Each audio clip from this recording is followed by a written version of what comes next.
you have evidence that someone has tried to help him, or is that why you've arrested the sister? The sister is an overstay, and she chose not to assist, and because of being in an overstay status, she has been entered into a deportation proceeding and is being detained at this time. She chose not to assist. Not you wanted her to help you. She did not. She has not assisted. Do you have any evidence of anybody else who's tried to help him? You just put a warning out there. Do you have people who you know of who did try to help him? I'm cautioning people preemptively, and yes, we are monitoring. We're monitoring for any possible help in a variety of ways. And so what I would tell you is that if we detect assistance, that will be prosecuted. I'm not going to say anything further than that in terms of who may or may not have. What I'm going to say is, as a warning, you will be prosecuted.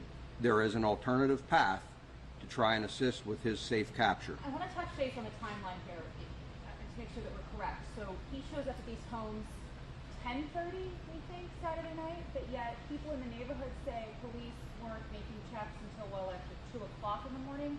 Is there any kind of delay here? The people at the church tell us that people didn't start looking around the church till 3 a.m.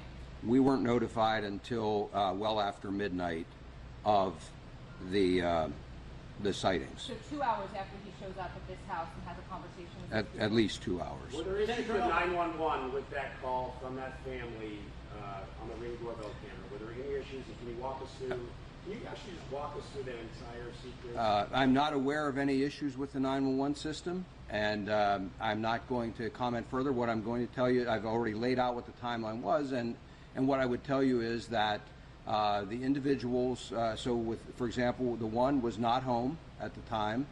They were utilizing a doorbell to speak with him. They arrived home sometime later, reviewed the video, and contacted local police.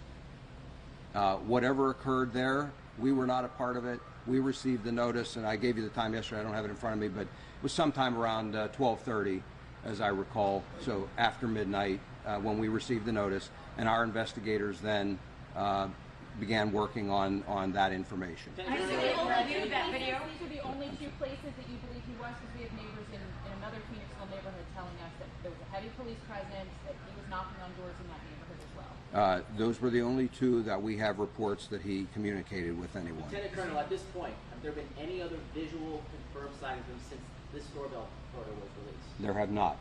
Do you have any reason to believe that he's just vanished without a trace? Do you still believe he's within Pennsylvania? Well, of course he hasn't vanished without a trace, and for a variety of reasons, yes, I do believe that he is in Pennsylvania. How many law enforcement personnel do you have working on this now, and have you brought in additional resources? That total right now is still probably hovering around the 300 mark, and yes, we have brought in additional resources, so we're switching some out. I described yesterday that today, as a matter of fact, we had planned a major push, and so there were a lot more uniform resources, there were tactical teams, a very large number of tactical teams, and a lot of other assets that would have been utilized.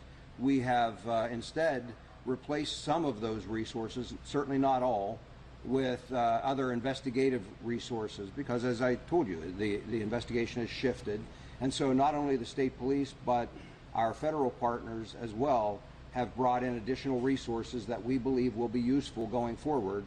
We collectively conduct fugitive investigations every day of the year, and so this one is at a little different scale, but it's the type of investigation each of our agencies works on a very regular basis, and we're now adjusting with the resources we believe we need. Why weren't there assets at these acquaintances' homes before he made this appearance, and are you doing that moving forward in this investigation? Well, when you say acquaintances' homes, what I would tell you is that these people had not, to my knowledge, had any contact with Cavalcante for years. So they were not friends, they were prior work associates, for example, and they were not people that we would have expected or that we would have known even to contact, again, from the distant past. Sir, Any thoughts on raising the rewards of $50,000 or $100,000 to help bring him to justice sooner rather than later? Well, no, again, right now we're announcing that the reward is at $25,000. I do believe that's a lot of money. I'm hard pressed to believe that someone is sitting out there with information saying $25,000 is not enough. I suppose we'll consider things as we go forward, whether that will increase or not. But for right now, that seems to be a pretty reasonable amount, I think. So with the reward, with no defined area to search, are you 100% reliant on public tips in order to find them? No. There's been a lot of reports or rumors, I should say, that Cavalcante's sister previously was seen near the search perimeter in a U-Haul or some other type of vehicle. Is there any credence to that led to her arrest? No, I've heard those reports. Her arrest was, again, because she is an overstay. That was a process that would play out for anyone in her same circumstance. And what I would say is she has failed to cooperate, and so there was no value in law enforcement keeping her here at this point. Previously, through the communications with the sister and acquaintances, what do you know about the resources he may have? Cell phone, money, food. What is he asking these people? And can you kind of divulge what kind of intelligence you gathered in terms of what? No, I don't want to talk specifically about what I think he may or may not have or what he's looking for. Those are all pieces of our investigation. But I think it's, again, fair to say what I've said all along, and that is he needs additional help. He needs resources for the long run, and he is seeking those. Sir, have you expanded the search to Berks County at all? We don't have a defined search area at this point. We are considering and certainly acting on and investigating any piece of information or tip that we receive. And so we follow those pieces of investigation, pieces of information with our investigation, as we have done right from the very start, regardless of where they are.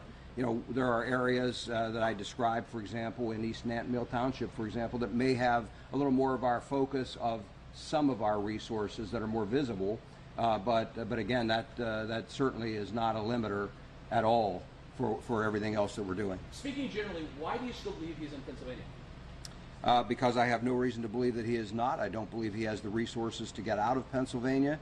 And again, other pieces of information that we have generated within this investigation lead me to believe that he is still here. Does he have any other family members here that you've contacted? I'm not going to talk about who we've contacted. He does still have some family and friends in the area, and we are aware of those. Lieutenant Colonel, why arrest his sister now? She previously testified at his trial in cooperation with prosecution. I assume her immigration status was known earlier in August. Why arrest her this week, or last week?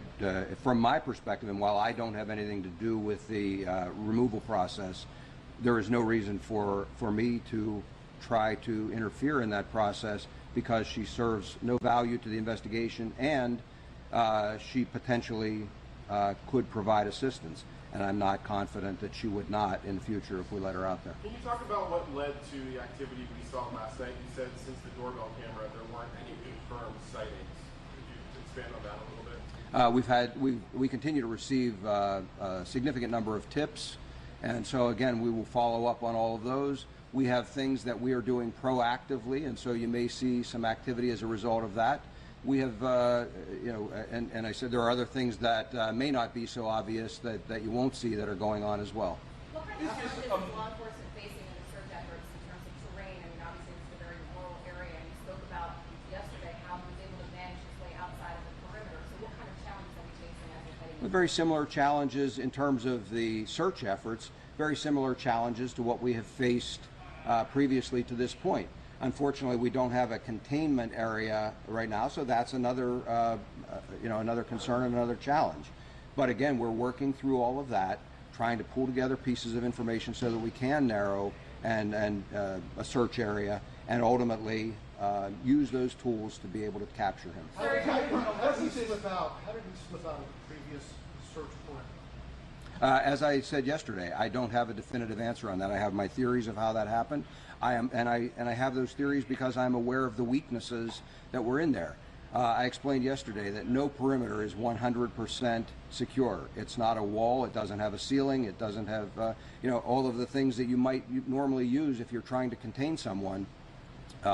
We use the human element. We use technology. and so forth to be able to try and secure the perimeter as best we can. I am aware of some of the weaknesses. Longwood Gardens presented some very unique challenges, and I believe he exploited one of those weaknesses. We'll learn things from this search. In the end, collectively with our partners, we will be successful and we will capture him. I know that you have been continuing to say that you believe he's in Pennsylvania. Do you have any reason to believe he's still in Chester County? Again, without information to the contrary, yes, I believe he's in Chester County. But with that said, we always consider other options. You know, the marshal just said that we've had plans all along, and he's exactly right. We collectively have been discussing right from the very beginning, what if, what if, what if. It's, you know, when we can bring this group of experts that we've assembled here together, it makes for an amazing team. There are a lot of good ideas, a lot of planning for contingencies, and a lot of great resources that are put to work out there in the field every day. We're trying to use the talents of all of those people and make this a successful operation.